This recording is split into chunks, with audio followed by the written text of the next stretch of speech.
All right, let's jump right into this explainer. Today we're talking about something I like to call the silent architecture of power. Have you ever wondered how the absolute highest stakes negotiations in the world are actually won? We usually assume it's the person who shouts the loudest, right? The one making the boldest threats or dominating the room. We figure that's the winner. But actually, the reality of modern statecraft is way more subtle. And honestly, it's a lot quieter. Getting a grip on this subtle power dynamic is absolutely crucial today, whether you're watching world leaders clash on the global stage or even just trying to navigate a tricky situation in a corporate boardroom. So we're going to break down a specific, historic encounter between two world leaders that perfectly captures how true influence operates right beneath the surface. Part 1. The Unpredictable Diplomat. To really get this shift, we first need to understand the baseline behavior of the players involved. Context is literally everything when we're analyzing behavioral strategy.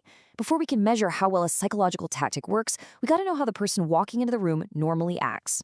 Now, President Trump's usual baseline on the global stage was pretty well established. We're talking aggressive speeches, openly criticizing allies, mocking other leaders, using intense pressure tactics, the whole shebang. The source material even points out how he'd publicly embarrass European politicians just to keep the upper hand. But then, look at what happened in Beijing. The reality there was entirely different. That exact same leader was suddenly unusually calm, careful, disciplined, restrained. I mean, it's a night and day difference. Instead of that trademark unpredictable pressure, observers saw a highly measured approach that totally flipped his usual international playbook. Which naturally leads us to ask, why the sudden change? Think about that for a second.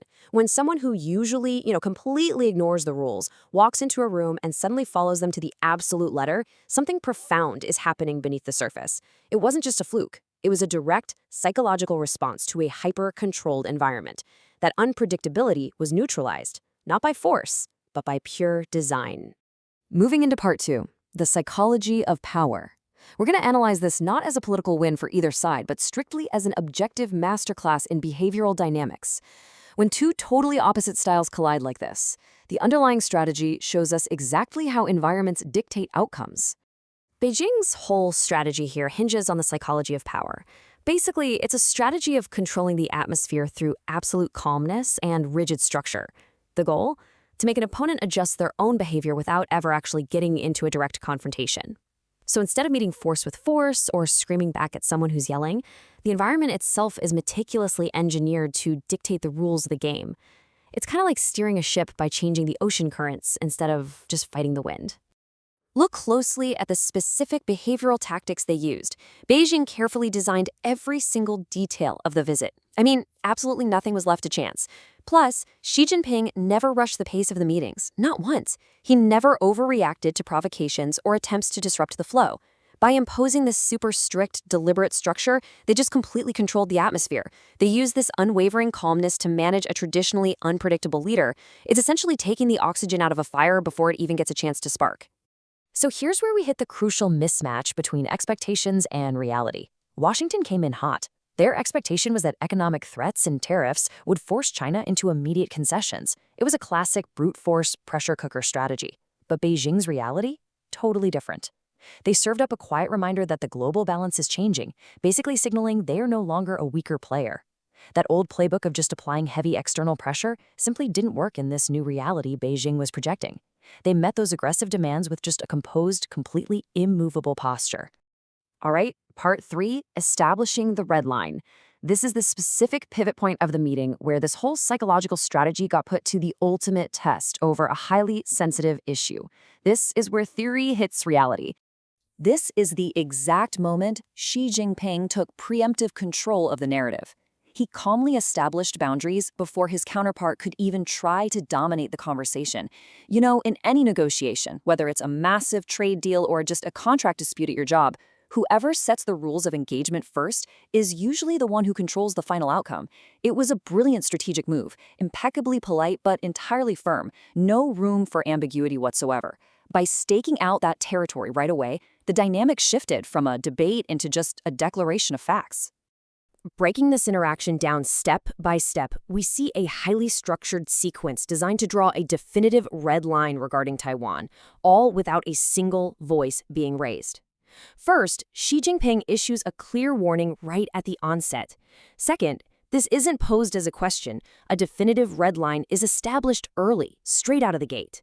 And finally, because this was done so calmly within that highly structured environment we just talked about, the opponent's ability to dominate the conversation is completely neutralized. It is a literal textbook example of setting a boundary gracefully but immovably. You're forcing the other side to navigate around a brick wall. And a crazy thing is, the immediate result of this tactic was observable almost right away. Analysts noticed a distinct change in America's traditional language toward China. In fact, later on, when Trump was asked about Taiwan in an interview, observers pointed out that his tone sounded significantly softer than before. The behavioral adjustment actually worked. By refusing to get dragged into a shouting match and just holding firm to their structured environment, Beijing successfully altered the post-meeting rhetoric of a notoriously aggressive negotiator. It just goes to show you really don't need to shout to be heard loud and clear. Let's zoom out a bit for part 4, a shifting global balance. Why does this actually matter to us, and how does it apply to high-stakes interactions today? Because what happened in that room has ripple effects that completely reframe how we should look at modern influence. The single meeting is basically a microcosm for a much larger reality.